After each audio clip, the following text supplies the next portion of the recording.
కొంచెం చూసుకో వికాస్, వికాస్ కొంచెం వెనక్కి జరుపు అందరినీ. దయచేసి అక్కడ ఇబ్బంది పెట్టకండి ప్లీజ్. ఇది మన ప్రెస్ మీట్, దయచేసి కొంచెం వెనక్కి జరగండి.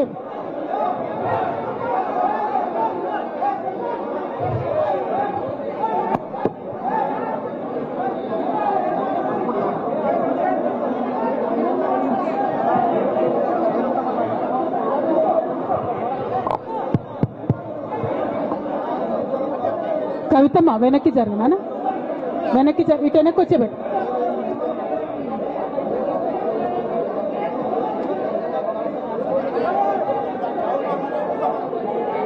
కూర్చోండి, ప్లేస్ లేదా? కూర్చోండి కూర్చోండి కూర్చోండి, chairs. Okay, it's okay, it's okay, it's okay. జై తెలంగాణ. ఓకే, ఆగాగమ్మా. ఇవాళ జాగృతి కార్యకర్తలకు దయచేసి విన్నపము, మీరు కొద్దిగా వెనక్కి జరిగితే ప్రెస్ మిత్రులు రావాలి. అంటే ప్రెస్ మిత్రుల ద్వారా అందరికి విషయం చేరాలి కదా. కవిత వెనక్కి జరు బిడ్డ, ఏమనుకో. అజయ్ జరు, చైర్లేమా అక్కడ చైర్లు తీసుకోండి. వెళ్ళు, ఎటోదికి వెళ్ళు. సంపతన్న వెనక్కి జరుగు, గోపన్న వాళ్ళని కూర్చొని ప్రెస్ వాళ్ళ నిలబడని.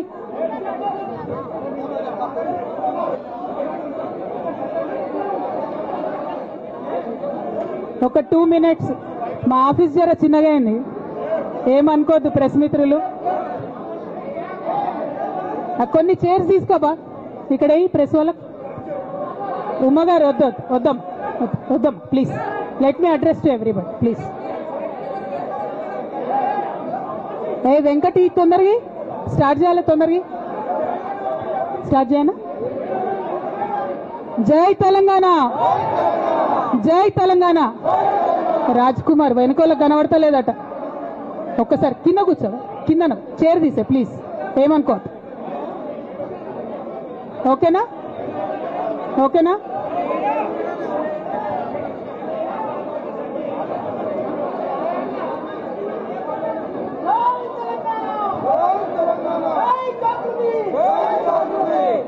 అందరికీ నమస్కారం.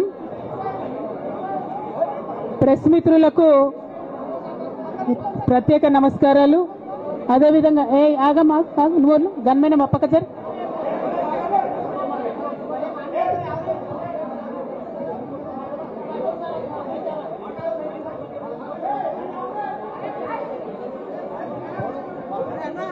ఓకేనా, మాట్లాడనా.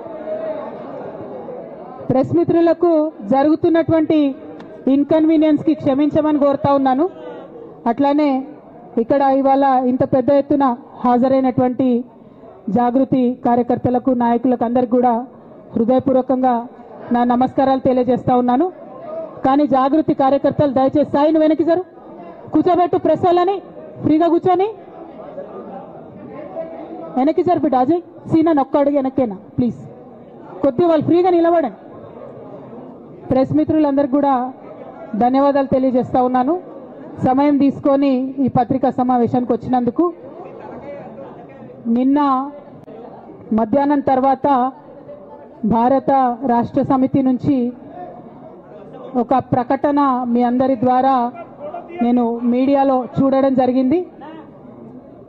మరి బీఆర్ఎస్ నుండి వచ్చినటువంటి ఈ ప్రకటనలో పార్టీ ఎమ్మెల్సీ శ్రీమతి కె కవిత ఇటీవలి కాలంలో ప్రవర్తిస్తున్న తీరుతెన్నులు, కొనసాగిస్తున్న పార్టీ వ్యతిరేక కార్యకలాపాలు బీఆర్ఎస్ పార్టీకి నష్టం కలిగించే రీతిలో ఉన్నందున పార్టీ అధిష్టానం ఈ విషయాన్ని తీవ్రంగా పరిగణిస్తున్నది. పార్టీ అధ్యక్షులు శ్రీ కె చంద్రశేఖరరావు గారు శ్రీమతి కె కవితను తక్షణం పార్టీ నుండి సస్పెండ్ చేస్తూ నిర్ణయం తీసుకున్నారని చెప్పి మరి నాకు ఒక ప్రకటన నిన్న టీవీల ద్వారా అందుకోవడం జరిగింది. మరి నేను పార్టీ నుండి వచ్చినటువంటి ఈ లేఖలో ప్రత్యేకంగా 2 అంశాల మీద మాట్లాడదలుచుకున్నాను. నేను అక్రమ కేసులు పెట్టి నా మీద తిహార్ జైల్లో 5.5 నెలల పాటు ఉండి బయటికి వచ్చిన తర్వాత నవంబర్ 23వ తారీఖు 2024 నుండి నేను ప్రజాక్షేత్రంలోకి వచ్చి అనేక కార్యక్రమాలు చేయడం జరిగింది. మరి నేను చేసినటువంటి పనులలో మొట్టమొదటిది ఒక బిడ్డ హాస్టల్లో చనిపోతే ఆమెను విజిట్ చేసి, అట్లానే గురుకులాల్లో జరుగుతున్నటువంటి అన్యాయాల మీద మొట్టమొదటి కార్యక్రమం తీసుకొని నేను మాట్లాడినా. ఆ తర్వాత బీసీలకు జరుగుతున్నటువంటి అన్యాయం, కాంగ్రెస్ పార్టీ మేనిఫెస్టోలో ఇచ్చినటువంటి 42% హామీ కోసము పెద్ద ఎత్తున నేను పనిచేయడం జరిగింది. అట్లానే మహిళలకు 2500 ఇవ్వాలని చెప్పి పోస్ట్ కార్డు ఉద్యమాన్ని నేను చేపట్టడం జరిగింది. పెద్దవాళ్లకు పెన్షన్లు పెంచాలని నేను ఉద్యమాలు చేయడం జరిగింది. తెలంగాణ తల్లి స్వరూపాన్ని మారిస్తే అట్లెట్లా మారుస్తారని రౌండ్ టేబుల్ సమావేశం పెట్టినాం. బనకచర్లు అక్కడ కడుతున్నారంటే దాని మీద రౌండ్ టేబుల్ సమావేశం పెట్టినాం. ఓవరాల్గా తెలంగాణ ప్రాజెక్టులు, అందుబాటులో ఉన్నటువంటి నీళ్లు, వీటన్నిటి మీద కూడా రౌండ్ టేబుల్ పెట్టినాం. భద్రాచలం దగ్గర 5 గ్రామాలు ముంపు సమస్య ఉంది, ఎవరు పట్టించుకుంటలేరంటే వాళ్ళని పిలిపించుకొని రౌండ్ టేబుల్ సమావేశం పెట్టి ప్రభుత్వం మీద ఒత్తిడి తీసుకొచ్చే కార్యక్రమం చేసినాం. ముఖ్యమంత్రి గారి సొంత జిల్లా మహబూబ్ నగర్లో భూ నిర్వాసితులకు అన్యాయం జరుగుతుందంటే నారాయణపేట నియోజకవర్గం వెళ్ళి వాళ్లకు మద్దతుగా మేము నిలబడి రావడం జరిగింది.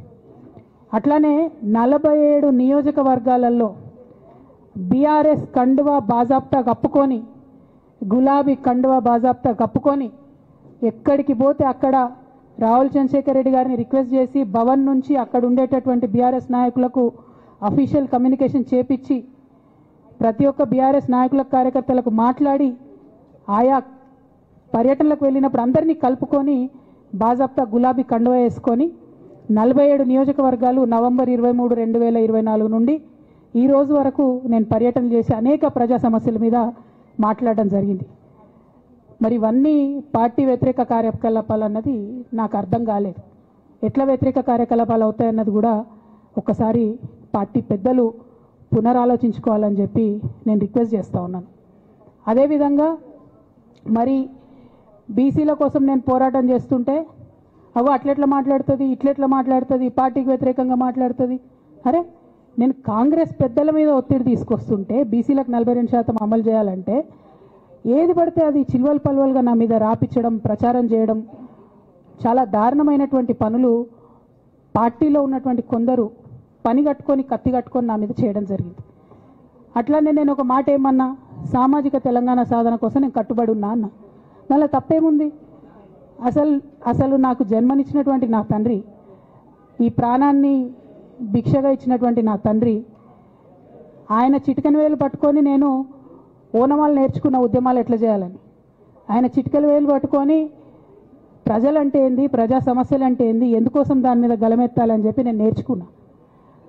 ఆ నాయకుడి స్ఫూర్తిగానే నేను సామాజిక తెలంగాణ మాట్లాడినా.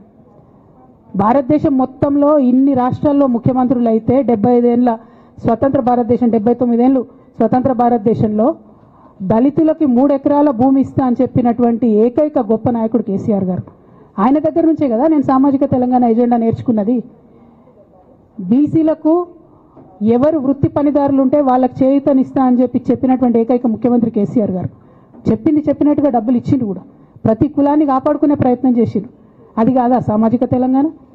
నేను మే 1 నాడు లేబర్ డే రోజు మాట్లాడితే దాన్ని చిల్వల్ పలువలు చేసి సామాజిక తెలంగాణ పేరుతోని కవిత పార్టీ పెడుతుందని చెప్పి నేను నిన్న చెప్పిన 2 పేర్లు పని కట్టుకొని నా మీద దుష్ప్రచారం చేసిండ్రు. నేనేమైనా తప్పు మాట్లాడినా? బీఆర్ఎస్ పార్టీ వ్యతిరేకమా సామాజిక తెలంగాణ నినాదానికి? బీఆర్ఎస్ పార్టీకి సామాజిక తెలంగాణ అవసరం లేదా? భౌగోళిక తెలంగాణ వస్తే సరిపోతుందా? బంగారు తెలంగాణ కావాలని కేసీఆర్ గారు ఇచ్చిన నినాదమే కదా. బంగారు తెలంగాణ అంటే ఏంది? హరీష్ రావు ఇంట్లో బంగారం ఉంటే, సంతోష్ రావు ఇంట్లో బంగారం ఉంటే బంగారు తెలంగాణ అవుతుందా? కాదు కదా. ప్రతి ఒక్క సమాజం బాగుంటేనే బంగారు తెలంగాణ అవుతుంది. నేను అదే కదా మాట్లాడినా. దానికి ఇష్టం వచ్చినట్టు నా మీద స్టోరీ లేపిస్తే నేను భవన్లో పోయి కూర్చొని బాజాప్తా, ఎక్కడో కాదు, బయట ప్రెస్ మీట్ పెట్టలేదు, ఏ ప్రెస్ క్లబ్లో పెట్టలేదు, డైరెక్ట్గా తెలంగాణ భవన్, నా ఆఫీస్ అండి, నా పార్టీ భవన్లో పోయి కూర్చొని నేనేం చెప్పినా, నా మీద కుట్రలు జరుగుతున్నది, నా మీద విషప్రచారం జరుగుతున్నది అని చెప్పిన. నేను రామన్నను బుజ్జగించి గడ్డం పట్టుకొని అడుగుతా ఉన్నా, అన్న నీ చెల్లెని, ఒక మహిళా ఎమ్మెల్సీని మన పార్టీ ఆఫీస్లో కూర్చొని నా మీద కుట్రలు జరుగుతున్నాయని నేనంటే మీరు వర్కింగ్ ప్రెసిడెంట్గా ఉన్నారన్నా, ఫోన్ చేయరా అన్న, నాకు ఏమైంది బేటా, ఎందుకు బాధపడుతున్నావు అని ఫోన్ చేయరా? ఇది ఎప్పుడు జరిగిన ఇన్సిడెంటు? లేక లీక్ కాకముందు, నేను నా కొడుకు గ్రాడ్యుయేషన్కి అమెరికా పోకముందు, అంతకుముందే. మరి మీరు వర్కింగ్ ప్రెసిడెంట్ కదన్నా, నేను పార్టీ ఎమ్మెల్సీని కదా. చెల్లెలు అన్న బంధుత్వాలు పక్కన పెడదాం ఒక్క నిమిషం. ప్రొఫెషనల్ సెటప్లో ఒక పొలిటికల్ పార్టీలో ఒక మహిళ ఎమ్మెల్సీ భవన్లో కూర్చొని నా మీద కుట్రలు జరుగుతున్నాయంటే మీరు మాట్లాడినరా అన్న? 103 రోజులు అయిపోయిందన్న ఇయ్యాలటికి, ఒక్క మాట మాట్లాడినరా? కేసీఆర్ గారు దగ్గర నుంచి కమ్యూనికేషన్ రావాలని నేను ఎక్స్పెక్ట్ చేయలే. వారు పెద్దవారు, వారికి అనేకమైన పనులు ఉంటాయి. మొత్తం పార్టీని ఇప్పుడు పునర్నిర్మించుకోవాల్సిన అవసరం ఉంది. తెలంగాణకు జరుగుతున్నటువంటి అన్యాయాన్ని వారు ఎప్పటికప్పుడు దిశానిర్దేశం చేయాల్సిన అవసరం ఉంది.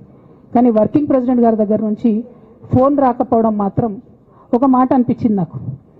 నేను కేసీఆర్ గారి బిడ్డను, నేను కూర్చొని ప్రెస్ మీట్ పెడితేనే రెస్పాన్స్ రాలేదంటే మరి ఇంకో మామూలు మహిళా కార్యకర్తకు బీఆర్ఎస్ పార్టీలో మన అన్యాయం జరిగితే రెస్పాన్స్ వస్తుందా? నాకైతే అనిపించలేదు. వస్తుందేమో నాకు తెలియదు. కానీ నేను ఒక మాటకు నాకు సంతోషం అనిపించింది. నాకు నోటీస్ రాగానే అక్కడ మహిళా ఎమ్మెల్సీలు కూర్చొని, మహిళలందరినీ కూర్చొని, ఫస్ట్ టైం అనుకుంటా భవన్లో 5 మహిళలు కూర్చొని ఇండిపెండెంట్గా ప్రెస్ మీట్ మాట్లాడింది. చాలా సంతోషం. ఇటువంటి అంతర్గత ప్రజాస్వామ్యం రావాలనే నేను కోరుకున్నా. మహిళలకు, ఎస్సీలకు, ఎస్టీలకు, బహుజనులకు కోటరీల అడ్డంకులు లేకుండా యాక్సెస్ రావాలి. అది మైక్కి యాక్సెస్ రావాలి, బాస్కి యాక్సెస్ రావాలనే నేను అనుకున్నా. అది జరిగింది, చాలా సంతోషం. నన్ను సస్పెండ్ చేసినాక అయినా పర్లేదు, కానీ జరిగింది. నిన్న మహిళలందరూ కూర్చొని మాట్లాడి నేనేమంటున్నా అంటే, కేసీఆర్ గారు, కేటీఆర్ గారు, నేను, మా కుటుంబం, మాది రక్త సంబంధం. పదవులు పోతేనో, పార్టీలకు వెళ్ళి సస్పెండ్ చేస్తేనో పోయేటటువంటి బంధం కాదు. కానీ ఎవరైతే వెస్టెడ్ ఇంట్రెస్ట్ ఉన్న పార్టీలు ఉంటారో, పార్టీలో ఉండి కేవలం డబ్బు సంపాదించుకోవాలనేటటువంటి ఒక ఆలోచనతో, వ్యక్తిగత లబ్ధి పొందాలనేటటువంటి ఆలోచనతో ఉన్నటువంటి వ్యక్తులు, వాళ్ళకి కావాల్సింది ఏంది? మేము ముగ్గురం కలిసి ఉండొద్దు, మా కుటుంబం బాగుండొద్దు, మా కుటుంబం విచ్ఛిన్నమైతేనే వాళ్ళకి అధికారం వస్తుంది. దాంట్లో భాగంగా ఇవాళ మొదటి స్టెప్ నన్ను బయటేసిరు పార్టీలకు వెళ్ళి. అది ఇక్కడితో ఆగదు. నేను గౌరవనీయులు పెద్దలు దైవ సమానులు కేసీఆర్ గారిని విజ్ఞప్తి చేస్తా ఉన్నా, మీకు ఒక సూచన చేస్తా ఉన్నా. దయచేసి మీ చుట్టూ ఏం జరుగుతున్నదో ఒకసారి చూసుకోండి నాన్న. నన్ను ఇవాళ బయటకు పంపొచ్చు, నేను మీలాగా స్ట్రేట్ ఫార్వర్డ్ ఉంటా, నిజాలు మాట్లాడతా. నేను ఉద్యమం నేపథ్యం నుండి వచ్చిన కాబట్టి నాగ్గా ఉన్నది లేనట్టుగా, లేనిది ఉన్నట్టుగా, మోసం చేయాలని చెప్పో ఇంకోటి చేయాలని చెప్పో మాట్లాడను. స్ట్రేట్ ఫార్వర్డ్గా ఇష్యూస్ మాట్లాడతా కాబట్టి నన్ను ఇలా బలి చేసి పర్వాలే. కానీ రేపటి నాడు ఇదే ప్రమాదం రామన్నకు కూడా పొంచుంది, రేపటి నాడు ఇదే ప్రమాదం మీకు కూడా పొంచుంది. అల్టిమేట్గా బీఆర్ఎస్ పార్టీని హస్తగతం చేసుకోవడానికి జరుగుతున్నటువంటి కుట్రలో భాగంగానే ఇవాళ నన్ను ఎలిమినేట్ చేయడం జరిగింది.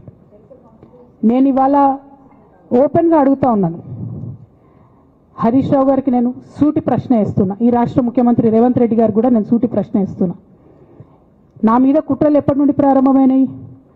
ఎప్పుడైతే హరీష్ రావు గారు, రేవంత్ రెడ్డి గారు ఒకే ఫ్లైట్లో హైదరాబాద్ నుండి ఢిల్లీకో, ఢిల్లీ నుండి హైదరాబాద్లో ఒకే ఫ్లైట్లో వాళ్ళిద్దరు ప్రయాణం చేసి వచ్చినప్పుడు హరీష్ రావు గారు రేవంత్ రెడ్డి గారి కాళ్ళు పట్టుకొని సరెండర్ అయినాక ఈ కుట్రలు స్టార్ట్ అయినాయి, నా మీద ఈ స్టోరీలు స్టార్ట్ అయినాయి, మా కుటుంబాన్ని విడగొట్టాలనేటటువంటి కుట్ర స్టార్ట్ అయింది. నేను ఛాలెంజ్ చేస్తా ఉన్నా, రేవంత్ రెడ్డి గారు మీరు చెప్పండి, ఆ ప్రయాణం జరిగిందా జరగలేదా? హరీష్ రావు గారు మీరు చెప్పండి, ఒకే ఫ్లైట్లో మీరు రేవంత్ రెడ్డి గారితో కలిసి వచ్చిండ్రా రాలేదా? ఆ తర్వాత నుండే నా మీద ఈ కుట్రలు జరుగుతున్నాయా లేదా? సరెండర్ అయింది మీరు. ప్రతి ఒక్క విషయంలో దాదాపు ఒక 7-8 ఇష్యూస్ ఉన్న ఇన్సిడెంట్స్ ఉన్నాయండి. అఫీషియల్ పిఆర్ఓ ట్వీట్ చేస్తాడు, Congress party official PRO tweet చేస్తాడు, ముఖ్యమంత్రి గారు పిఆర్ఓ, ఈ పాల వ్యాపారంలో అవినీతి జరిగిందని. తెల్లారి 2-3 పేపర్లలో వస్తుంది, 3వ రోజుకి మాయమైపోతుంది. అదే కేటీఆర్ గారినేమో 3 సార్లు విచారణ పేరుతో పిలిచి వేధిస్తారు. అంటే కేసీఆర్ కుటుంబం నికార్స్గా బరిగీసుకొని కాంగ్రెస్ పార్టీతో రేవంత్ రెడ్డి కొట్లాడుతున్నాం కాబట్టి మా మీదనేమో కుట్రలు జరుగుతాయి, మా మీదనేమో కేసులు పెడతారు. మీ మాత్రం 1 or 2 days హెడ్లైన్స్ వస్తే తర్వాత న్యూస్ గాయబవుతుంది. ఎన్ని జరగలే చెప్పండి హరీష్ రావు గారి విషయంలో? ఫస్ట్ పాల వ్యాపారం మీద ఏమొచ్చినాయి ఆరోపణలు?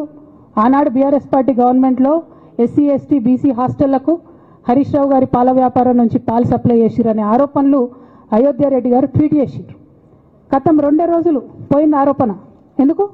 సరెండర్. నెక్స్ట్ ఒక అభియోగం చేశారు ముఖ్యమంత్రి గారు రంగనాయక్ సాగర్ దగ్గర ఆయన ఫామ్ హౌస్ ఉంది, అది ప్రభుత్వ భూమి, కబ్జా చేసిండని. 1 day headline, 3rd day news గాయబ్. No case nothing. కేటీఆర్ పరిస్థితి ఏంటి? ఎన్ని కేసులు పెట్టిరు కేటీఆర్ అన్న మీద? ఎన్నిసార్లు పిలిచిండు విచారణకు? ఇవన్నీ పక్కన పెడదాం. నిన్నటి లేటెస్ట్ ఇష్యూ మాట్లాడదాం. కాళేశ్వరం కానీ ఇంకోటి కానీ ఏ ప్రభుత్వంలో అయినా పొలిటికల్ పాలసీ చేసేవాళ్ళు, విధానపరమైన నిర్ణయాలు తీసుకునే వాళ్ళు ముఖ్యమంత్రులు ఉంటారు. కింద ఉన్నటువంటి మంత్రులు దాన్ని ఎగ్జిక్యూట్ చేయాలి. కేసీఆర్ గారు ఒక పాలసీ డెసిషన్ తీసుకున్నారు, నేను కాళేశ్వరం ప్రాజెక్టు కడతా, దానికి ఇన్ని డబ్బులు ఇస్తా అని. ఆనాడు మంత్రి ఎవరు? ఎగ్జిక్యూషన్ చేయాల్సింది ఎవరు? 2014 నుంచి 2018 వరకు తుమ్మిడిహెట్టి దగ్గర నుంచి మేడిగడ్డకు స్థలం మార్చినప్పుడు మంత్రి ఎవరు? ప్రాజెక్టులు డిసైడ్ చేసినప్పుడు మంత్రి ఎవరు? అన్ని మీటింగ్లు, టెక్నికల్ ఇష్యూస్ చూసుకోవాల్సింది ఎవరు?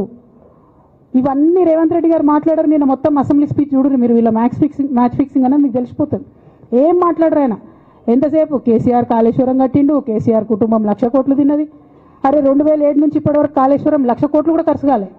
1,00,000 కోట్లు ఖర్చు కాని ప్రాజెక్టులో 40 లక్షల ఎకరాలకు నీళ్ళీయంగా కూడా 1,00,000 కోట్ల అవినీతి అయింది అంటారు రేవంత్ రెడ్డి గారు. దాన్ని మళ్ళీ ఓన్లీ కేసీఆర్ గారి గురించి చెప్తారు, హరీష్ రావు గారి గురించి మాట్లాడరు. ఎందుకంటే ఇంటర్నల్ అండర్స్టాండింగ్ ఉంది వీళ్ళిద్దరికి. నేను రామన్నను ఒకటే రిక్వెస్ట్ చేస్తున్నా, అన్న ఇవాళ మీతో బాగున్నట్టు వాళ్ళు నటించవచ్చు, హరీష్ అన్న కావచ్చు, సంతన్న కావచ్చు, కానీ వాళ్ళు మన మంచి కోరుకునే వాళ్ళు కాదు. వాళ్ళు తెలంగాణ ప్రజల మంచి కోరుకునే వాళ్ళు కాదు. వాళ్ళు కేసీఆర్ గారి మంచి కోరుకునే వాళ్ళు కాదు. వాళ్ళను మీరు దూరం పెట్టి రాజకీయంగా తెలంగాణ రాష్ట్ర సమితిలో ఇప్పుడు బీఆర్ఎస్లో పనిచేస్తున్నటువంటి హార్డ్ కోర్ కార్యకర్తలను దగ్గరికి తీసుకొని, ప్రజా ఉద్యమాలు తీసుకొని ప్రజల దగ్గరికి పోతేనే మన పార్టీ బతుకుంటుంది, నాన్న పేరు బాగుంటుంది. ఇవాళ నాన్నకు సిబిఐ అనేటటువంటిది వచ్చిందంటే అది కేవలం హరీష్ రావు గారు, సంతోష్ రావు గారి అవినీతి వల్లనే వచ్చిందని మళ్ళొకసారి నేను గంటాపదంగా చెప్తున్నాను. ఇంకా గమ్మత్ ఏంటంటే ఇదే హరీష్ రావు గారు వాళ్ళ ఫాలోవర్స్ అంతా నిన్నటి నుంచి చెప్తున్నారు, హరీష్ అన్న చాలా కష్టపడ్డాడు, డే 1 నుంచి ఉన్నాడు అని. డే 1 నుంచి లేడండి. చాలామంది రిపోర్టర్లకు తెలుసు, సీనియర్ రిపోర్టర్లకు డే 1 నుంచి లేడు. పెద్దసారు టీడీపీ నుంచి బయటకు వస్తుంటే మామయ్య మనకెందుకు, డిప్యూటీ సీఎం మనం ఎందుకు రాజీనామా చేయాలి, ఈ ఉద్యమం ఏమవుతుందో, ఈ పార్టీ ఏమవుతుందో మనకు రిస్క్ ఎందుకని ఆనాడు ఈనాడు పేపర్లో వచ్చింది. 1,50,00,000 రూపాయలు తీసుకొని వ్యాపారం చేసుకుందామని హరీష్ రావు గారు ఎక్కడికో పోయిందని కూడా వచ్చింది. కటింగ్ కోసం దొరికినప్పుడు ఎప్పుడో ట్వీట్ చేస్తుందని. నేను బీఆర్ఎస్ పార్టీ ఆనాడు టీఆర్ఎస్ పార్టీ పెట్టినాక 9-10 నెలల తర్వాత వచ్చింది హరీష్ రావు గారు. డే 1 నుంచి లేరు. నమ్మకం లేకుండా ఆయన పార్టీ నిలబడుతుందో ఉంటుందో పోతుందో అని. ఓకే అయిపోయింది. రాగానే సారు పెద్ద హృదయం కాబట్టి క్షమించిరు, దగ్గర తీసుకున్నారు, ఎమ్మెల్యే కాకముందే మంత్రి ఇచ్చిర్రు, అన్ని రకాలుగా ఆదరించిరు, అన్నీ చేసిండ్రు. ఎప్పుడైతే పార్టీకి ఒక్క క్షణం చెడ్డ పేరు వచ్చిందో ఎక్కడ పోయిండండి ఈయన? చక్కా పోయి వైఎస్ రాజశేఖర రెడ్డిని కలవలే? మీ అందరికి గుర్తులేదు ఆ ఫోటో? సీనియర్ నాయకులందరికీ బాగా మాట్లాడతారు, అన్ని దగ్గర ఉన్నా, నేనే ఉన్నా, నేను ఎక్కడ లేను. నిన్న పాపం చాలా మంది ఈ కొత్త సోషల్ మీడియా పిల్లలు ఉన్నట్టు వాళ్ళకి హిస్టరీ తెలియదు అనుకుంటా, అందుకే చెప్తున్నా ఇవాళ. అదేవిధంగా నేను పెద్ద ట్రబుల్ షూటర్ అంటారు. ట్రబుల్ షూటర్ కాదు, ఈజ్ ఎ బబుల్ షూటర్. ఆయన ఏంటంటే ట్రబుల్ ఆయన్నే క్రియేట్ చేస్తాడు, చేసి నేనే సాల్వ్ చేసినట్టు నటిస్తాడు. నేను లేటెస్ట్ ఎగ్జాంపుల్ చెప్తా పట్టురు. నేను మొన్న దాసోజు శ్రవణ్ అన్న ఎలక్షన్ ఎమ్మెల్సీ ఎన్నికలలో బీఆర్ఎస్ పార్టీ డిసైడెడ్ ఒకటే క్యాండిడేట్ని పెడదామని. కానీ హరీష్ రావు గారు ఇంటర్నల్గా బీజేపీ వాళ్ళతో మాట్లాడుకొని ఏం చెప్తారంటే, మీ దగ్గర నుంచి ఒక క్యాండిడేట్ని ఇవ్వండి, నేను మామయ్యని కన్విన్స్ చేసి రెండో క్యాండిడేట్కి పెట్టిస్తా అంటే he wants to create a trouble.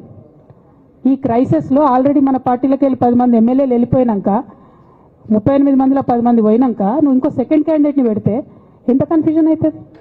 ఎవరెవరు ఓట్లు వేస్తారు? అంటే హార్స్ ట్రేడింగ్కి ఈయన ట్రబుల్ షూటర్ గారు ట్రబుల్ని ఓపెన్ చేస్తారు అన్నట్టు. నాకెందుకో లక్కీగా ఒక బీజేపీ ఎమ్మెల్యే గారు ఫోన్ చేసి, అక్క మరి పెద్దసారి పర్మిషన్ ఉందా హరీష్ అని ఇట్లా అంటున్నారంటే, నేను డైరెక్ట్గా పెద్దసారికే ఫోన్ చేసి నాన్న మరి ఇట్లా అంటున్నారు, మనం సెకండ్ క్యాండిడేట్కి పర్మిషన్ ఇస్తారంటే, nothing doing, only Shravan will get elected, ఎవరు చెప్పారు మీకు అన్నారు. అంటే నేను ఆ విషయం వెంటనే అటువైపు కన్వే చేసిన, లేదండి మాకు అట్లాంటి ఆలోచన లేదు. ఎందుకు ఈ రీసెంట్ ఎగ్జాంపుల్ చెప్తున్నా ఇవాళ అంటే, హరీష్ రావు గారు ట్రబుల్ క్రియేట్ చేసి ట్రబుల్ని మాఫీ చేసినట్టుగా ప్రయత్నం చేస్తారు. బీఆర్ఎస్ కార్యకర్తలందరికీ నేను నా తమ్ముళ్ళకి రిక్వెస్ట్ చేసి చెప్తున్నా, మా చెల్లెలకు రిక్వెస్ట్ చేసి చెప్తున్నా, మీకు పెద్ద స్థాయిలో జరిగే అన్ని విషయాలు తెలియకుండా అందరూ మన వెల్ విషర్స్ అనుకుంటారు. అది మీ తప్పు కాదు, ఎందుకంటే కేసీఆర్ సార్ అంత ఓపెన్ మైండ్తో ఓపెన్ హార్ట్తో ఉంటారు కాబట్టి బీఆర్ఎస్లో ఉన్న అందరూ అట్లే ఉంటారు అనుకుంటారు. కానీ చాలా మందికి చాలా హిడెన్ ఎజెండాస్ ఉన్నాయి. ఒక పక్క కాంగ్రెస్తో కలిసి ఉన్నారు, ఇంకో పక్క బీజేపీతో మాట్లాడుతున్నారు, ఎటు ఎవరితో అవసరమైతే అటు మాట్లాడుతున్నారు. అదేవిధంగా 2018 ఎన్నికలలో హరీష్ రావు గారు 20-25 మంది ఎమ్మెల్యేలకు ఎన్నికలలో అడిషనల్ ఫండింగ్ ఇచ్చారు, పార్టీ ఇచ్చింది కాకుండా. ఏడికేలు వచ్చినాయి హరీష్ రావు గారికి అన్ని డబ్బులు? 100% కాళేశ్వరంలో జరిగిన అవినీతి నుంచి వచ్చిన డబ్బులే. ఆయన ఆలోచన ఏం చేసిందంటే ఏమన్నా కొద్దిగా అటు ఇటు అవుతుందేమో రిజల్ట్, నా దగ్గర ఎమ్మెల్యేస్ ఉండాలని ఆలోచన చేశాను. నీకు అసలు అట్లాంటి ఆలోచన ఎందుకు వచ్చింది? నేను కట్టప్పలాంటోని కేసీఆర్ గారి దగ్గర ఉండేటోని అంటావు కదా, నీకేం అవసరం వచ్చింది ఎమ్మెల్యేస్కి సపరేట్గా ఫండింగ్ ఇవ్వడానికి? ఎవరికి తెలియదు అనుకుంటారా? ఇది ఎవరు చెప్పారు అనుకుంటారా? ప్రతి ఒక్కరు చెప్తారు ఎమ్మెల్యేస్ ఓపెన్, నా పేర్లు కూడా తెలుసు, చెప్తే బాగుండదు, ఎమ్మెల్యేలు ఇబ్బంది పడతారు. నేను అనేది ఏంటంటే 2009లో రామన్న సిరిసిల్ల ఎలక్షన్లో మా బంధువుకు సంబంధించిన వ్యక్తులతోని 60 లక్షల రూపాయలు పంపిన హరీష్ రావు గారు రామన్నను ఓడగొట్టడానికి. నిన్నగాక మొన్న ఒక వీడియో మీరు కూడా చూసి ఒంటేరు ప్రతాప్ రెడ్డి గారిది, మీ మామయ్యను ఓడగొట్టమని ఎంతంటే అంత డబ్బులు ఇస్తా అని చెప్పిర్రని. ఓ పక్క కేసీఆర్ గారిని ఓడగొట్టాలి, ఓ పక్క కేటీఆర్ గారిని ఓడగొట్టాలి, నిజామాబాద్లో నా ఎంపీ సెగ్మెంట్లో అందరు ఎమ్మెల్యేలను మేనేజ్ చేయాలి, అందరిని మన కేసీఆర్ కుటుంబాన్ని ఓడగొట్టాలి, విచ్ఛిన్నం చేయాలి. కానీ కేసీఆర్ గారి పేరుతో వచ్చేటటువంటి బెనిఫిట్స్ మాత్రం అన్నీ కావాలి. మరి ఇటువంటి వారిని నా రిక్వెస్ట్ కేసీఆర్ గారితో కేటీఆర్ గారితో, వారిని మీ పక్కన పెట్టుకొని నిజం మాట్లాడే నన్ను బయటకు పంపితే మరి పార్టీ బాగుంటుందా? దయచేసి ఆలోచన చేసుకోండి. నేనేమంటున్నా రామన్న మిమ్మల్ని అంటే, నా మీద మీకు కోపం ఉండొచ్చు, నా మీద ఏముందో ఎవరేం చెప్పారో నాకు తెలియదు. నేను మాత్రం నా ప్రాణం పోయినా కేసీఆర్ గారికి హాని జరగాలని కానీ కేటీఆర్ గారికి హాని జరగాలని కానీ కోరుకోను. అది నా నైజం కాదు. ఆడపిల్లలకు అట్లుండదు, ఆడపిల్లలు ఇల్లు బాగుండాలనుకుంటారు. నా మనసుకి ఎంత గాయమైతే, నాకు ఎన్ని అవమానాలు అయితే, నాకెంత ఇన్సల్ట్ అయితే, నా మీద ఎన్ని కుట్రలు జరిగితే నేను ఇట్లా మాట్లాడుతున్నది నా బాధ, ఇది నా ఆవేదన. నాన్న చూస్తలేరేంది వీళ్ళని అన్నది ఆవేదన, చూసుకుంటా క్షమిస్తారేంది ఇంకెన్నిసార్లు క్షమిస్తారు అన్నది నా బాధ. అంతే తప్ప నాకేం కోపం ఉంటుంది? ఎందుకు కోపం ఉంటుంది? నాకు ఎన్ని జన్మల పుణ్యం ఉంటే కేసీఆర్ లాంటి తండ్రి దొరుకుతాడు? కోట్లలో ఒకరికి ఉండేటటువంటి తండ్రి నాకు దొరికిండు. ఆయన లేకపోతే నేను ఎవరు ప్రపంచానికి తెలుస్తుందా? నాకెందుకు అవసరం ఉంటుంది? నాకేం కోపం ఉంటుంది కేసీఆర్ గారి మీద? నాకు బీఆర్ఎస్ పార్టీ మీద ఎందుకు కోపం ఉంటుంది?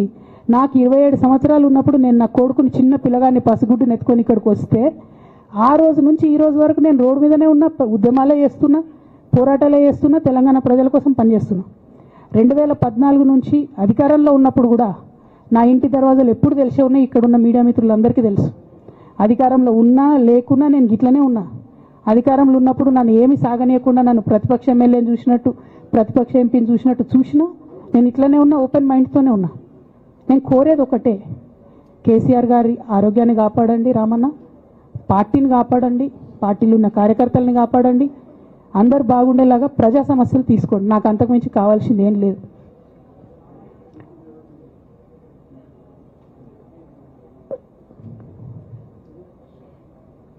కానీ మొన్న అసెంబ్లీలో అర్ధరాత్రి దాకా పెట్టి రేవంత్ రెడ్డి గారు కేసీఆర్ గారిని తిడుతుంటే దయ్యాలు వేదాలు వాళ్ళు ఇస్తున్నట్టు అనిపించింది నాకైతే. దానికి ఈయన హీరోలాగా ఎదుర్కొన్నాడు, ఈయన 6 అడుగుల బుల్లెట్ అని పార్టీ అంతా ట్వీట్ చేస్తే, మరి 6 అడుగుల బుల్లెట్ ఎవరికి గాయం చేస్తుంది? ఎండ్ ఆఫ్ ద డే ఇవాళైతే నన్ను గాయపరిచింది, రేపు రామన్నను గాయపరుస్తారో కేసీఆర్ని గాయపరుస్తారో. జాగ్రత్తగా ఉండండి రామన్న, నేను చెప్పేది ఏం లేదు. జాగ్రత్తగా ఉండండి, కేర్ఫుల్గా ఉండండి. ఎట్ ద సేమ్ టైం ఈ హరీష్ రావు గారి కారణంగా గమ్మత్ ఏముంటుందంటే, ఒకసారి హంపీకి పోతారు వీళ్ళందరూ, మీ అందరికీ తెలుసు ఆ స్టోరీ. హంపీకి పోయి పాటలు పాడుకుంటారు, మొత్తము చాలా మంది కలిసి కేసీఆర్ గారిని చాలా అవమానకరంగా మాట్లాడతారు, ఒక పార్టీని వెనుపోటు పడదామని డిజైన్ చేశారు. ఇదంతా వీరికి తెలుసు, హరీష్ రావు గారికి తెలుసు.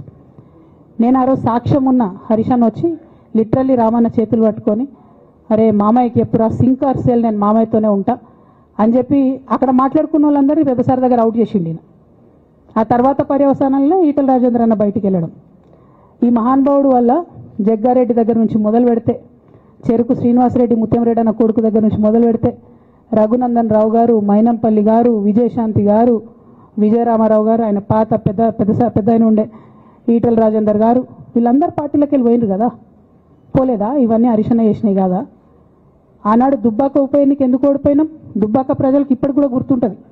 వాళ్ళందరూ ఒకటే మాట చెప్తారు, ఈయన సిద్దిపేటకు తప్ప రూపాయి రానియాడు దుబ్బాకకు, ఈయన వచ్చి ప్రచారం చేసిండు కాబట్టి మేము ఓటేయాలని ఓపెన్గా చెప్పారు ఆనాడు ఎన్నికలలో. దానికి ఏం రాపించుకుంటాడు ఈయన పేపర్లల్లో? ఒంటరి పోరాటం చేసి ఓడిన హరీష్ రావు. అసలు ఓడిపోయింది మీ వల్ల కదా. మీరు మీడియా మేనేజ్మెంట్లో సూపర్ అలా డౌట్ ఏం లేదు. రామన్న యూట్యూబ్లు మేనేజ్ చేసి నా మెయిన్ స్ట్రీమ్ మీడియా మేనేజ్ చేస్తాడు అంతే, అంతకుమించి వేరే ఏం లేదు. నేను రామన్నని రిక్వెస్ట్ చేస్తున్నా, మీరు కూడా ఆ స్కిల్ నేర్చుకోండి అన్న. అట్లనే ఈటెల రాజేందర్ గారు ఉప ఎన్నిక దగ్గరుండి హరీష్ అన్న గెలిపిలేదా అండి ఈటెల రాజేందర్ని? ఆనాడు పీసీసీ అధ్యక్షుడిగా ఉండి రేవంత్ రెడ్డి గారు ఏమంటారు, కాంగ్రెస్ పార్టీ ఓడిపోతుంది ఇడా అని చెప్తాడు. ఆయన ముందే డిక్లేర్ చేసిండు, ముందే చేతులు ఎత్తేసిండు. హరీష్ అన్న ఆడ పోయి కూర్చొని మరి ఈటెల రాజేందర్ అన్నని గెలిపించొచ్చాడు. ఈ బంధం రేవంత్ రెడ్డి గారిది హరీష్ రావు గారిది అప్పటి నుంచి కొనసాగుతుంది, కొత్త బంధం ఏం కాదు ఇది. నేను కేసీఆర్ గారిని పెద్దల్ని రిక్వెస్ట్ చేసేది ఒకటే, ఈయన చేస్తున్న నక్క జిత్తుల్ని దయచేసి గమనించండి. ఇలా నేను బయట పోతా కావచ్చు, నాదేముంది, ఉద్యమంలోకి వెళ్ళి వచ్చినా మళ్ళీ ఉద్యమంలోకే పోతా, నాకు భయం ఏముంటుంది, నాకు ఎన్నడూ పదవుల మీద ఆశ లేదు.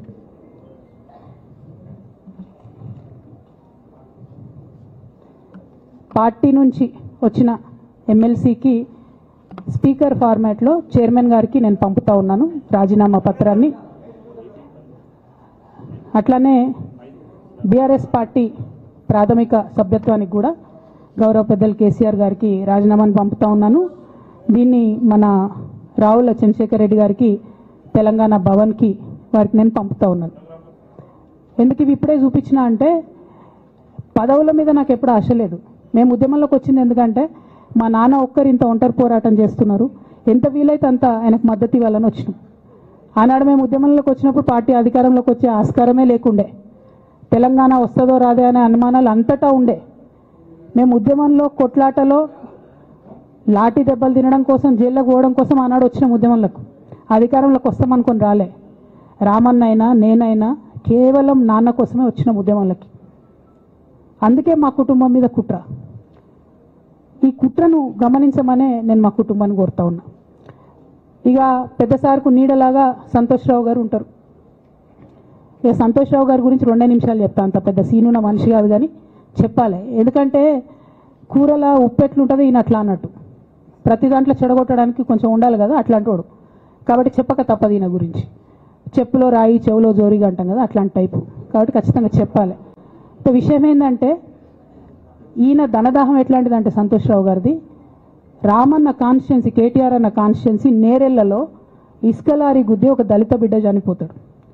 సరే, దాని మీద పాపం అక్కడ ఆ రోజు అందరు యాజిటేషన్ చేస్తే, ఈయన సంతాన అడ్వాంటేజ్ ఏంది, ఈడ కూర్చుంటాడు కదా సార్ దగ్గర, సీఎంఓలకి వెళ్ళి ఫోన్ చేసి అక్కడ ఉన్న పోలీసు వాళ్ళందరినీ ఒత్తిడి పెట్టి 7 దళిత బిడ్డల్ని కొట్టినరండి. 3-4 సార్లు 3rd డిగ్రీ వేస్తే ఇలా 7 కుటుంబాలు కూడా వాళ్ళు ఎందుకు కూడా ఏ పని చేసుకోలేనటువంటి పరిస్థితులలో ఆ దళిత బిడ్డలు ఉన్నారు. అది మొత్తం రాజకీయంగా బ్లేమ్ అంతా రామన్న మీదకి వచ్చింది. ధనదాహమేమో సంతన్నది, నేరం చేసిందేమో సంతన్న, వీడికెళ్ళి ఫోన్లు చేసి ఒత్తిడి చేసి కొట్టిపించిందేమో సంతన్న, చెడ్డ పేరేమో రామన్నకు వస్తుంది. ఈ ఎగ్జాంపుల్ చెప్పడం కోసమే నేను ఈయన గురించి చెప్తున్నా, వేరే ఏం లేదు. ఇక సరే టానిక్ వీనిక్ ఈ వీటిలో వచ్చిన కేసులు ఏమవుతాయి? రేవంత్ రెడ్డి గారు ఆర్భాటంగా ఒక అనౌన్స్మెంట్ చేస్తారు. నేను ఇంతకుముందు చెప్పిన కదా, మ్యాచ్ ఫిక్సింగ్ ఎట్లుంటుందంటే 1 డే న్యూస్ అవుతుంది, టానిక్లో ఈయన మీద కేసు పెట్టిరని. 3వ రోజు పోలీసు వాళ్ళు ఎఫ్ఐఆర్ కొట్టేసారు. అది మీరు ఇంకా కనుక్కోండి. కాజ్ చేసేసారు, కేసు మూసేసారు. ఏం అండర్స్టాండింగ్ ఉంది, ఎందుకు మూసేసారు? At the same time Harithaharam, తెలంగాణకు హరితహారం అని పెద్దలు కేసీఆర్ గారు పెద్ద కళతోని 230 కోట్లు అక్కడ గోబీ డెజర్ట్ల వాళ్ళు చెట్లు పెట్టి చైనాను కాపాడుకున్నారు. మనం అదే స్థాయిలో తెలంగాణను బాగు చేసుకోవాలని పెద్దసారి హరితహారం అని పెడితే, ఈయన దానికి నకిలీ ప్రోగ్రామ్ గ్రీన్ ఇండియా ఛాలెంజ్ అని పెడతాడు. తెల్లారులేస్తే సినిమా వాళ్ళని తీసుకురావాలి, రోజు ఒక ఫోటో వేసుకోవాలి. దాని వెనుక ఉన్న కుట్ర ఏంటంటే, జీవో అమెండ్మెంట్ అవుతుంది సంతోష్ గారి గురించి. ఆ ఫారెస్ట్లను 10% ఇన్కమ్ ఎవరన్నా ఇస్తే అమ్యూజ్మెంట్ పార్క్లకు ఇస్తారన్నట్టు. దానికోసం జీవో అమెండ్ అవుతుంది. దానికి ప్రభాస్ గారిని, చిరంజీవి గారిని, అనేక మంది సినిమా స్టార్లను మోసం చేసి వాళ్ళని తీసుకుపోయి వాళ్ళతో ఫోటోలకు పోజులు ఇప్పించి ఫారెస్ట్లను కొట్టేయాలని ప్లాన్ అయినది. ఇక ఈయనకి 2-3 మనుషులు ఉంటారు సంతనకి. ఆయన పోచంపల్లి శ్రీనివాస్ రెడ్డి అని ఎమ్మెల్యే. ఇది నాకు విషయం ఎవరు చెప్పారంటే మన పల్లరాజేశ్వర రెడ్డి అన్ననే చెప్పిండు. మీకు ఏమైనా డౌట్లు ఉంటే ఆయన అడగొచ్చు. ఈ పోచంపల్లి శ్రీనివాస్ రెడ్డి అనేట ఆయన వరికోల్ అనే ఊరు, సామాన్య కుటుంబం, మధ్యతరగతి కుటుంబం. ఇవాళ అక్కడ ఆయన శ్రీమంతుడు అని పిలుస్తారు పోచంపల్లి శ్రీనివాస్ రెడ్డి గారిని. ఇక్కడ నాకు పల్లరాజేశ్వరరెడ్డి గారు చెప్పిన సమాచారం ప్రకారం మోకిల్లాలో మెగా శ్రీనివాసరెడ్డి, మెగా కంపెనీ ఉంది కదా, ఈ కాళేశ్వరంలో అవినీతి చేసిన మెగా కంపెనీ ప్లస్ పోచంపల్లి శ్రీనివాసరెడ్డి గారు కలిసి 750 కోట్ల విల్లా ప్రాజెక్ట్ చేస్తున్నారు మోకిల్లాల. ఏడుకేళ్ళు వచ్చినాయి అవి, అవినీతి డబ్బులు కాదా? ఎట్లా వస్తాయి? ఎవరైనా who is this Pochampalli Srinivasa Reddy? Santosh Rao classmate, అది తప్ప ఆయనకున్న అర్హత ఏం లేదు. ఆయనకి ఎమ్మెల్సీ వస్తుంది, కాంట్రాక్ట్లు వస్తాయి, ఇంకేందో వస్తాయి. అట్లనే నవీన్ రావు అని ఇంకొక ఎమ్మెల్సీ ఉంటాడు. ఆయన డైరెక్ట్గా మా ముఖం పట్టుకొని అందరం కూడా అంటాడు, నాకు ఎమ్మెల్సీ ఇచ్చింది కేసీఆర్ గారైనా నాకు దేవుడు సంతోషం అంటాడు ఆయన. నిన్న మొన్న వాళ్ళ ఫాదర్ని పట్టుకున్నారు పేకాటల. ఏమైంది కేసు? ఆల్రెడీ నవీన్ రావు గారు పోయి మన ముఖ్యమంత్రి గారు కాళ్ళు పట్టుకున్నట్టుగా తెలిసింది. వాళ్ళ తండ్రిని విడిచిపెట్టారు, ఈయన మీద భూ కబ్జా కేసులు ఉంటే అవి విడిచిపెట్టారు. అంటే ఓ పక్క సంతోష్ రావు గ్యాంగు, ఇంకో పక్క హరీష్ రావు గ్యాంగు 100కు 100% రేవంత్ రెడ్డి గారితో, ఇక్కడున్న కాంగ్రెస్ ప్రభుత్వంతో, అవసరమైన సందర్భంలో పైనున్న బీజేపీతోని వాళ్ళు కోఆర్డినేషన్లో ఉండి బీఆర్ఎస్ పార్టీకి జలగల్లాగా పట్టి పీడుస్తున్నారు. నిరంతరం బీఆర్ఎస్ పార్టీకి నష్టం చేస్తున్నారు. ఎంత దారుణానికి ఒడిగట్టిరంటే ఆఖరికి నా ఓటమితో ప్రారంభమైంది అది. నిజామాబాద్లో నా ఓటమిలో కుట్రలు చేశారు. ఆనాడే మనం రివ్యూ చేసుకుంటే బాగుండలేదు. కానీ ఇప్పుడు అది ఎక్కడికి వచ్చింది? కామారెడ్డిలో పెద్దసారి ఓడిపోయేదాకా వచ్చింది పరిస్థితి. మూడోసారి ప్రభుత్వం పోయేదాకా వచ్చింది పరిస్థితి. ఒక్కొక్క ఎలక్ట్ అయిన ఎమ్మెల్యేని, ఓడిపోయిన ఎమ్మెల్యేలు పత్రికా మిత్రులు మీరు మాట్లాడండి. సంతోష్ రావు గారి బాధితులు నాకు మామూలుగా ఫోన్ చేస్తలేరు. అచ్చా, ఈ కంపెనీ పేరు బ్లూఫిన్ అట, మోకిలా. పల్లరాజేశ్వరరెడ్డి అని అప్పుడు పంపిన మెసేజ్ చూస్తున్న పాతది, బ్లూఫిన్ కంపెనీ మోకిలా. అయితే నేనేమంటున్నా అంటే ఇంత స్పష్టమైనటువంటి నేను ఇస్తున్నా, రేవంత్ రెడ్డి గారిని నేను ఛాలెంజ్ చేస్తున్నా. మరి ఎందుకు మీకు మీ ఏసీబీ వాళ్ళకు వీళ్ళ ఇండ్లు అడ్రస్లు దొరుకుతలేవా? ఏం అండర్స్టాండింగ్ ఎందుకు లేదు మీకు? లేకపోతే మీరు చర్యలు ఎందుకు తీసుకుంటలేరని నేను సూటిగా రేవంత్ రెడ్డి గారిని ప్రశ్నిస్తున్నా. ఇక తర్వాత వారు ఏం చేస్తారన్నది నాకు సంబంధం లేదు. ఇక నేను మాత్రం పర్టికులర్గా మళ్ళీ ఒకసారి నా బీఆర్ఎస్ పార్టీ కుటుంబ సభ్యులందరికీ, మా సొంత కుటుంబ సభ్యులకు కూడా రిక్వెస్ట్ చేస్తున్నది ఏంటంటే, నాకు 27 సంవత్సరాలు ఉన్నప్పుడు నేను రాజకీయాల్లోకి వచ్చిన, తెలంగాణ ఉద్యమం కోసం వచ్చిన. ఇవాళ నాకు 47 సంవత్సరాలు. అంటే నా 20 సంవత్సరాల జీవితం అంతా కూడా నేను బీఆర్ఎస్ పార్టీ కోసం, కేసీఆర్ గారి కోసం, తెలంగాణ జాగృతి కోసం, తెలంగాణ ప్రజల కోసం, తెలంగాణ ఆడబిడ్డల కోసం నేను గడిపిన. సడన్గా ఇవ్వాలా నీకేం సంబంధం బీఆర్ఎస్తో అని, నువ్వెవరు అని చెప్పి సస్పెన్షన్ ఒకసారికి పంపిస్తే చాలా బాధాకరంగా ఉంది. పర్వాలేదు, అయినా నాకు ప్రజలు ఉన్నారు, నేను వాళ్ళ దగ్గర పోతా, వాళ్ళతో పాటు ఉంటా. కానీ బీఆర్ఎస్ పార్టీలో ఉన్న నాయకులకు, కార్యకర్తలకు రిక్వెస్ట్ చేస్తాను, సోషల్ మీడియాలో వచ్చే పిచ్చి పిచ్చి పట్టుకొని ప్రజాప్రతినిధులు ప్రెస్ మీట్ పెట్టిరు నిన్న భవన్లో. నేను నిన్న మొన్నటి రోజు వాళ్ళ మీద ప్రెస్ మీట్ పెట్టినప్పుడు ఏమన్నా, కేసీఆర్ గారికి నష్టం చేసిన పార్టీ ఉంటే ఎంత పోతే ఎంత అన్న. సోషల్ మీడియాలో ఉన్న బీఆర్ఎస్ పార్టీ కొంతమంది దుర్మార్గులు ఉన్నారు, సోషల్ మీడియా వెంగు చూసేటోళ్ళు. వాళ్ళ ముంగట విషయం కట్ చేసిరు, ఏది కేసీఆర్ గారికి నష్టం చేసిన అనే విషయం కట్ చేసి బీఆర్ఎస్ పార్టీ ఉంటెంత పోతెంత నేను అన్నా అని చెప్పి ప్రచారం చేస్తున్నారు. నాదే పార్టీ బీఆర్ఎస్ పార్టీ, 20 ఏళ్ళు నేను కష్టపడ్డా. నేను తెలంగాణ జాగృతి పెట్టి ఇండిపెండెంట్గా పనిచేసినప్పుడు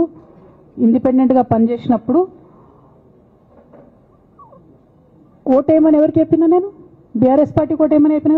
నా జీవితంలో ఇంతవరకు నేను ఇంకో పార్టీకి ఓటేయమని చెప్పలే, ఇంకో పార్టీకి ఓటేయలే. ఎట్లయితే కంప్యూటర్లో హార్డ్వేర్ ఉంటుందో అది బీఆర్ఎస్ పార్టీ, సాఫ్ట్వేర్ తెలంగాణ జాగృతి. శరీరం బీఆర్ఎస్ పార్టీ అయితే ఆత్మ జాగృతిగా పనిచేసినాం, తెలంగాణ ఆత్మగా పనిచేసినాం. మేము తెలంగాణ ఆత్మగౌరవం కోసం పనిచేసినాం, తెలంగాణ ఆత్మగౌరవ ప్రతీకలైనటువంటి బతుకమ్మ బోనాలను నిలబెట్టడం కోసం పనిచేసినాం. ఆ కాంట్రిబ్యూషన్ ఏం లేదా? నేనేం చేయలేదా పార్టీకి? నిజామాబాద్లో చికెన్ గున్యా వచ్చి బాధపడుతుంటే గల్లీ గల్లీ గల్లీ తిరిగి 2018లో ఒక్కొక్క ఎమ్మెల్యేకు ఎంత తిరిగినా అన్నది అక్కడ నిజామాబాద్ ప్రజలకు తెలుసు. ఏం కాంట్రిబ్యూషన్ లేదా అన్నది? ఓన్లీ హరీష్ అన్నది సంతన్నదే ఉన్నదా కాంట్రిబ్యూషన్? వీళ్ళు మేకవనే పులులు నాన్న, వీళ్ళు మీ ముంగట నటిస్తారు అంతే, బయట వాళ్ళ నిజస్వరూపం వేరేలాగా ఉంటుంది. యాజ్ అ డాటర్గా రిక్వెస్ట్ చేస్తున్నా, ఒకసారి ఆలోచన చేయండి వాళ్ళ గురించి. నాకేమొద్దు, నన్ను పార్టీలోకి వెళ్ళి సస్పెండ్ చేసి నో ప్రాబ్లం, కానీ వాళ్ళని పార్టీలో ఉంచుకుంటే పార్టీ ఎట్లుంటుంది అన్నది మీరు ఆలోచన చేసుకోండి. ఇక అల్టిమేట్గా నేను చెప్పదలుచుకున్నది ఒకటే,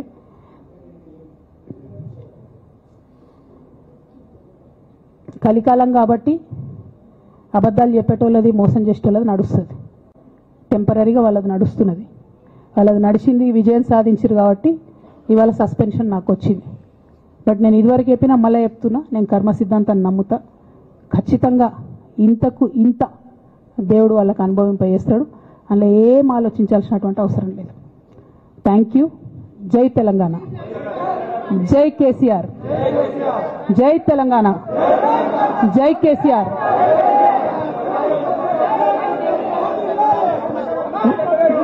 వన్ బై వన్.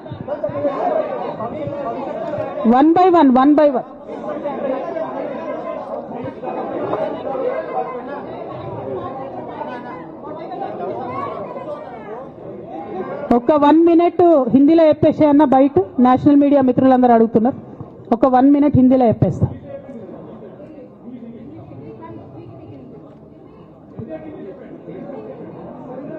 आज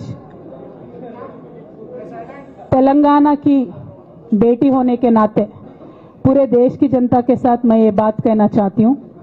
पिछले 20 सालों के मेरे जिंदगी में मैंने हर दम हर वक्त बीआरएस पार्टी के उन्नति के लिए, तेलंगाना जनता के उन्नति के लिए, तेलंगाना के रैयतों के, तेलंगाना के महिलाओं के, तेलंगाना के युवाओं के उन्नति के लिए मैंने काम किया है. और इस पूरे 20 साल के जिंदगी में मैंने अपने लिए कभी कुछ नहीं मांगा है, लेकिन तेलंगाना की जनता ने, बीआरएस पार्टी ने मुझे बहुत प्यार दिया है.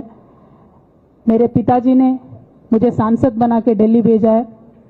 मुझे एमएलसी का मौका भी पार्टी ने दिया है, जिसके लिए मैं पार्टी का, मेरे पिताजी का, बीआरएस पार्टी का, पूरे परिवार का, तेलंगाना के आवाम का भी बहुत ही ज़्यादा मैं आभारी हूँ. लेकिन जो भी मुझे रिस्पॉन्सिबिलिटी दिया गया था, मैंने पूरे शिद्दत के साथ काम किया है. कभी भी मैंने तेलंगाना के लोगों के खिलाफ काम नहीं किया है. लेकिन आज चंद लोग बीआरएस पार्टी में, हमारे आसपास पिताजी के इर्द गिर्द थोड़े लोग, जिनके जो वेस्टेड इंटरेस्ट है, जिनको अपनी ही फायदा की जो सोच है, ऐसे लोग बीआरएस पार्टी में उनका लीड रोल हो गया है. और उनके वजह से उन्होंने मेरे पिताजी के ऊपर, मैं ऐसा मानती हूँ, दबाव बना के मुझे पार्टी से निकालने का काम किया है. लेकिन अल्टीमेटली मैं ये मान के चलती हूँ कि मैं तेलंगाना की बेटी हूँ. मैं जब तेलंगाना में आके तेलंगाना के आंदोलन में शामिल हो गई, मैं रास्ते पे चली, मैंने लाठी खाई, मैं जेल भी गई. हर तरीके का जो भी कोशिश हो सकता है तेलंगाना के अलग रियासत हासिल करने के लिए, मैं वो तमाम कोशिशों में शामिल थी. मैं तो आंदोलन से आई हूँ, इन्होंने अभी मुझे पार्टी से, सियासत से निकालने का काम किया है, तो मैं फिर आंदोलन में चली जाऊंगी. लेकिन मैं बीआरएस पार्टी से, हमारे पिताजी से यही रिक्वेस्ट करना चाहती हूँ कि आपके इर्द गिर्द जो लोग जमा हुए हैं, उनकी नीयत के बारे में आप सोचिए. क्या वो पार्टी के लिए काम आएंगे? आप इसके ऊपर गौर कीजिए. हमारे परिवार को तोड़ने का काम उन्होंने आज किया है. बीआरएस पार्टी के परिवार को तोड़ने का काम आज उन्होंने किया है. और ये किसके फायदे के लिए उन्होंने किया है? तेलंगाना के आवाम के फायदा के लिए उन्होंने नहीं किया है, उनके खुद के फायदा के लिए किया है. तो मैं मेरे पिताजी से, बीआरएस पार्टी से यही रिक्वेस्ट करना चाहूंगी कि ऐसे लोगों को पहचानिए, उनकी असली रूप आप पहचानिए, और उनके ऊपर जो भी एक्शन हो सकता है वो लीजिए. और मैं तेलंगाना चीफ मिनिस्टर रेवंत रेड्डी जी से भी डिमांड करती हूं कि आपने जो बीआरएस के परिवार को तोड़ने का आज काम किया है, हमारे बीआरएस में जो धोखेबाज लोग हैं उनसे मिलके आपने जो बीआरएस के परिवार को तोड़ने का कोशिश किया है, तेलंगाना की आवाम आपको इसका जवाब जरूर देगी. Thank you. जय तेलंगाना. ఒకరు చెప్పండి.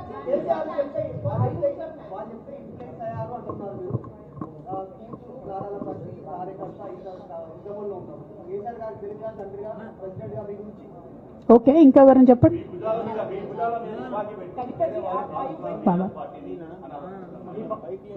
ఏమా నా భుజాల మీద తుపాకి పెట్టి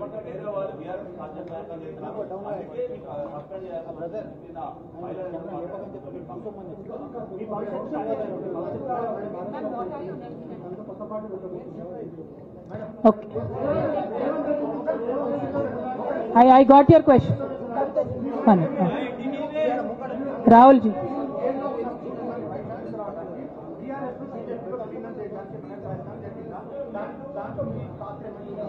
రాహుల్ గారు మీరు పాత క్వశ్చన్ అడుగుతున్నారు. కొత్త ఇష్యూ ఏంది అని అంటే బీఆర్ఎస్ పార్టీలో సస్పెన్షన్లో ఖచ్చితంగా కేసీఆర్ గారి మీద ఒత్తిడి తీసుకొచ్చే ఈ సస్పెన్షన్ చేశారని నేను నమ్ముతా ఉన్నాను. ఒక్కొక్కసారి ఏమవుతుందంటే చిన్న వ్యక్తులు బాగా నడుస్తుంది, పరిస్థితులు సందర్భాన్ని బట్టి పెద్ద వ్యక్తులు కూడా కొన్ని కఠినమైన నిర్ణయాలు తీసుకోవాల్సి వస్తుంది. కేసీఆర్ గారు ఈ నిర్ణయం ఎందుకు తీసుకున్నారో అని అడిగేంత పెద్దదాన్ని కానీ అంత రాజకీయ అనుభవం కానీ నాకు లేదు. సో వారు తీసుకున్నటువంటి నిర్ణయాన్ని నేను శిరస వహిస్తాను. వారు ఎందుకు తీసుకున్నారో ఈ నిర్ణయం నాకు తెలియదు. కానీ నాకు ఒక సమస్య ఉంది, నేను రాసినటువంటి లెటర్ లీక్ అయిందని చెప్పి 100 రోజులైంది. ఆ సమస్య జరిగి 100 రోజులైంది. ఆ 100 రోజుల కన్నా ముందు కూడా నా మీద వివక్ష కొనసాగిందని ఇవాళ నేను మీకు ఎగ్జాంపుల్స్తో సహా చెప్పే ప్రయత్నం చేశాను. ఆ 100 రోజుల నుంచి జరుగుతున్నటువంటి పరిణామాలను కూడా మీ అందరి ముందు పెట్టిన.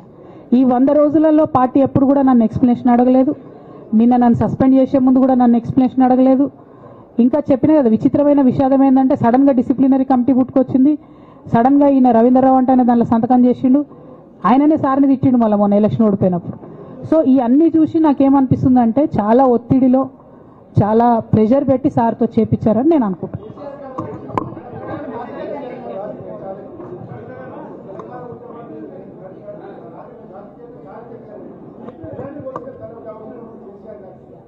Right.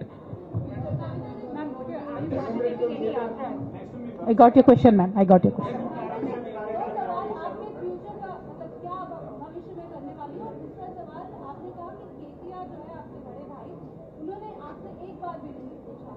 लेकिन क्या आपने भी उनसे संपर्क साधने की कोशिश की इस दौरान में, क्योंकि बहुत सारे बदलाव हुए. पहली बार हमने देखा कि राखी के त्योहार में भाई भाई साथ में. నేనేమంటున్నా అంటే కేసీఆర్ గారి రాజకీయ పరిజ్ఞానాన్ని క్వశ్చన్ చేసేంత స్థాయి నాకు లేదు, అంత అవగాహన కూడా నాకు లేదు. కాకపోతే పెద్ద నాయకులు అనేక సందర్భాల్లో ఒత్తిడికి గురైనటువంటి విషయాలు చరిత్రలో మనం చూసినాం. ఇవాళ అదే జరిగిందని నేను భావిస్తున్నా. 1. 2, నేను ఈ లేఖ అనేటటువంటిది రిలీజ్ అయిన తర్వాత ఎప్పుడు కేసీఆర్ గారికి కొంచెం ఇబ్బంది జరిగినా, అది కాళేశ్వరం కమిషన్కి వారు పిలుపుకొచ్చినా, 2 సార్లు వారు యశోద హాస్పిటల్కి వచ్చినా, నా చిన్న కొడుకు అమెరికాకి తీసుకెళ్లే సందర్భమైనా నేనే వారి దగ్గర పోయినా. నాకేం బేషనే ఉంటుంది, ఆయన మా నాన్న కదా. నేను పోయిన తర్వాత ఈ దుష్ట చతుష్టయం ఏదైతే ఉన్నదో, ఈ 2 గ్యాంగులు ఏవైతే ఉన్నాయో అక్కడ జరగనిది జరిగినట్టుగా మీడియాలలో విచిత్రమైన వార్తలు రాపించారు. ఎంత ఘోరం అంటే నేను నా కొడుకుని తీసుకపోతే నన్ను గన్మెన్లు రాలేదట. జరుగుతుంది అని ఎక్కడన్నట్ల ఇటువంటివన్నీ మెయిన్ స్ట్రీమ్ పత్రికలు రాస్తాయి. మరి విచిత్రం నాకు అర్థం కాదు. మెయిన్ స్ట్రీమ్ పత్రికలు అనేటటువంటి ఇట్లాంటి వార్తలు మరి ఆడ ఎవరు లేని కూడా లేరు. ఎవరు చెప్పిరు, ఎందుకు రాపిచ్చిరు? సో నేనేమంటున్నా అంటే నేను ఎప్పుడు నాన్న దగ్గరికి వెళ్ళడానికి చూసినా కూడా మా మధ్య స్పర్ధ పెంచడానికి అనేకమైన వార్తలు రాపిచ్చి అనేకమైన కుట్రలు ఈ గత 103 రోజుల్లో కొనసాగుతూనే ఉన్నాయి నా మీద. కానీ అంతకుముందు కూడా జరిగినాయనేదే నేను చెప్తున్నా. అందులో భాగంగానే రాఖీ రోజు కూడా ఒక 24 గంటల ముందే నేను అన్నకు కూడా మెసేజ్ పంపిన. అన్న రేపు రాఖీ ఉంది, నేను వచ్చి కడతాను, మీడియా లేకుండా వచ్చి కడతాననే మెసేజ్ పంపిన.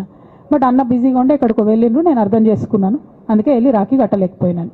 సో నేను నా వైపు నుంచి ఎక్కడ కూడా కమ్యూనికేషన్ చేయడానికి ప్రయత్నంలో లోపం జరగలేదు. అటువైపు నుండి కమ్యూనికేషన్ రాలేదు. నేను చెప్పాలనుకున్నవి నేను ఎత్తుకున్న ప్రజా సమస్యలు ఈ 103 రోజులలో మీ ముందున్నాయి, అవి చేస్తూనే ఉన్నా. ఇక భవిష్యత్తుకు సంబంధించినటువంటి విషయం నేనేం ఆలోచించలేదు. ఎందుకోసం అంటే నిన్న నోటీస్ రావడం అనేటటువంటిది డెఫినెట్గా నేను కొంచెం బాగా బాధపడ్డా. నాకెందుకు నోటీస్ వస్తుంది, మరి నా లేఖ లీక్ అయింది, లీక్ చేసింది ఎవరు అంటే చేసినటువంటి వ్యక్తుల మీద ఎందుకు విచారణ జరగలేదు అనేటటువంటిది ఖచ్చితంగా పార్టీ అంతర్గతంగా ఆలోచన చేసుకోవాలి. అంటే నన్ను ఏం మాట్లాడకుండా నన్ను డైరెక్ట్గా ఉరిదీస్తారు.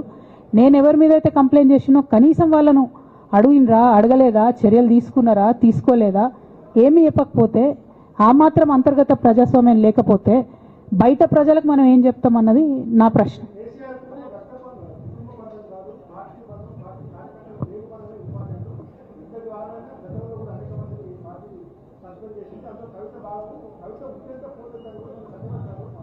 నేనేమంటున్నా బ్రదర్, వాళ్ళందరికీ ఏది చెప్తే స్క్రిప్ట్ రాసిస్తే అది మాట్లాడతారు, దాంట్లో ఏముంటుంది.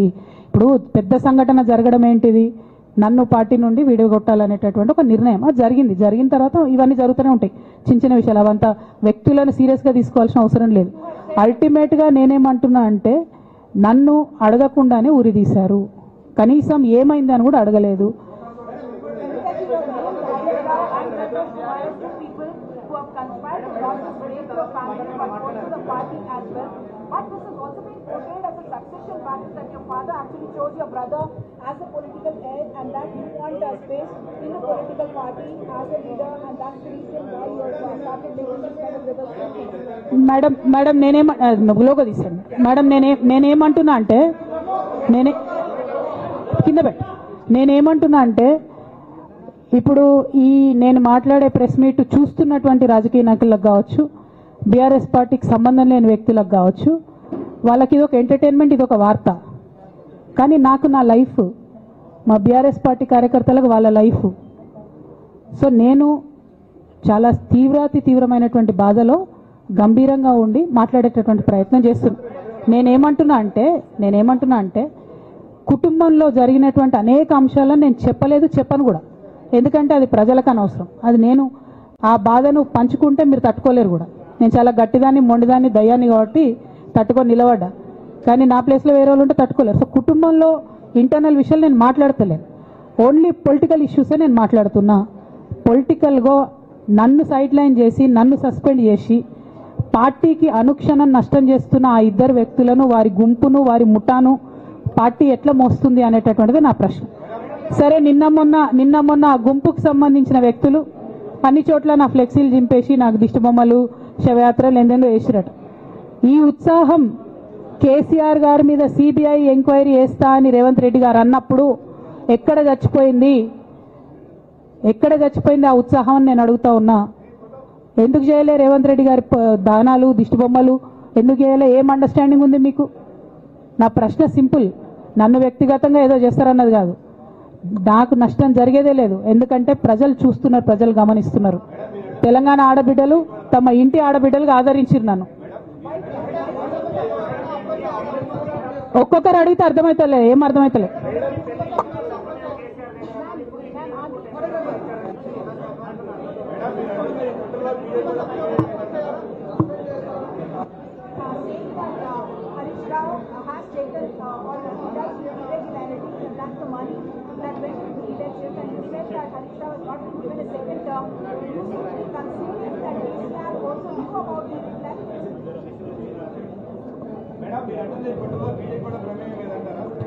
నేనేమంటున్నా బ్రదర్, కుట్రలో ఎవరి ప్రమేయం ఉందన్నది నాకు తెలియదు.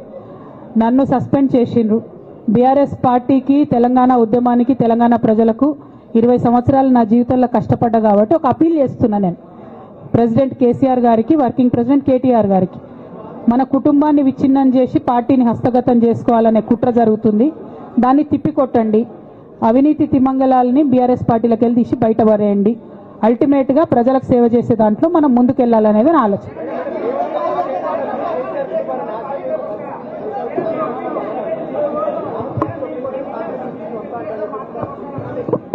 ఇక్కడ ఇంకో మాట చెప్పాలి బ్రదర్. నేను నిన్నటి నుంచి పేపర్లలో నేను ఈ పార్టీలో ఏరుతున్నా, ఆ పార్టీలో ఏరుతున్నా అని వచ్చింది. నేను ఏ పార్టీలో కూడా చేరను. నాకు ఏ పార్టీతో అవసరం లేదు.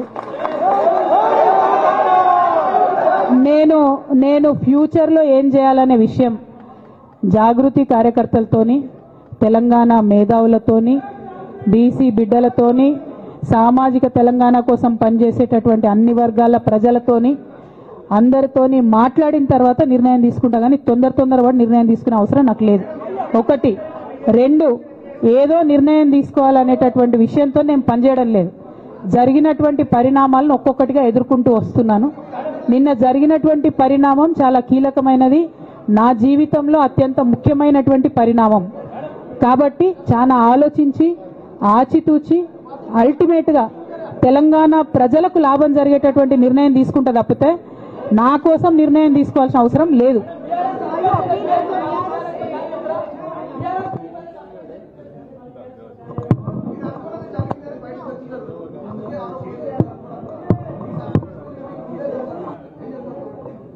నాకెట్లా తెలుస్తుంది సస్పెన్షన్ గురించి?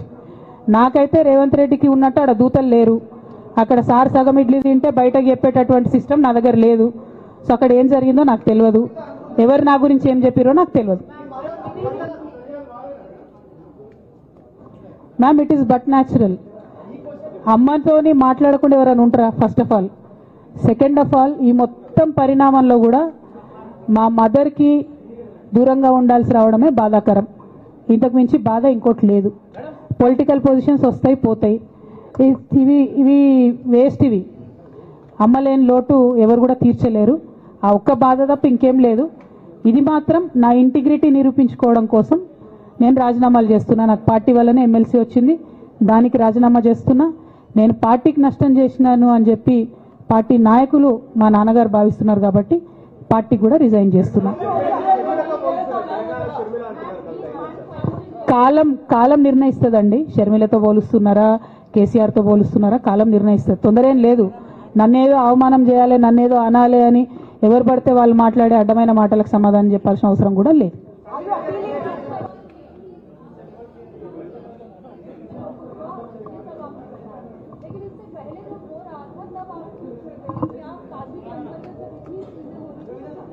మేడం, అంతకుముందు జరిగినటువంటి ప్రతి ఒక్క విషయం కూడా నేను ఇంటర్నల్గా చెప్తూనే వస్తున్నా.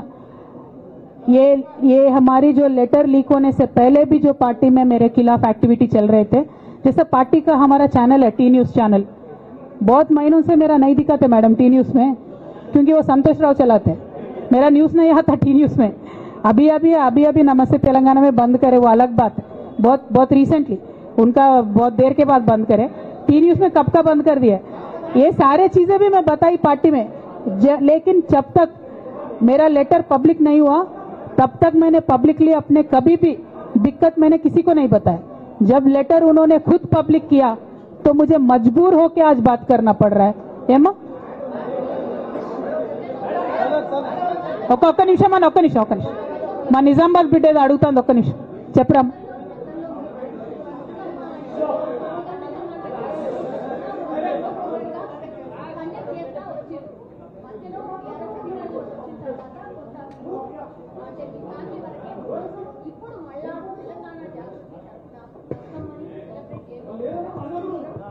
ఏ మనోడా మందోడారా భయ్, ఆగు మెల్లగా. వాళ్ళని ప్రెస్ వాళ్ళని ఇబ్బంది పెట్టకండి, జాగృతి కరకట్.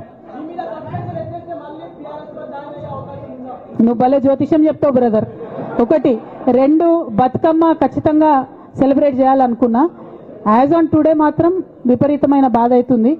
ఏం చేయబుద్ధి అయితే లేదు. 2 రోజులు అయితే బ్రేక్ తీసుకుంటా. ఆ తర్వాత ఆలోచించుకొని నా కార్యాచరణ practice.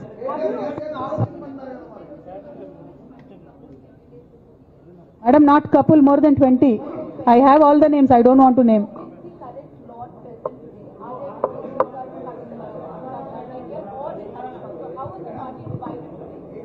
I don't have that.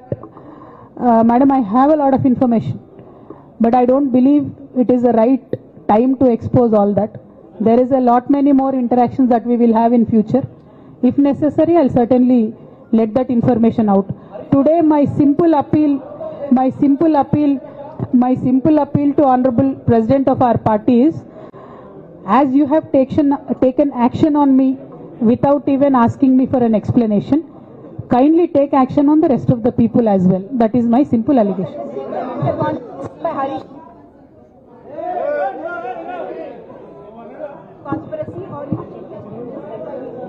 Madam, our family, me, myself and my brother and my father, they do not want us to be united, and unfortunately I believe they are filling my brother's ears and my father's ears, and I believe that they have succumbed to that malign campaign that has happened against me, and I hope they will soon realize that I am not the one who is hurting the party. Jai Telangana, Jai KCR. Thank you.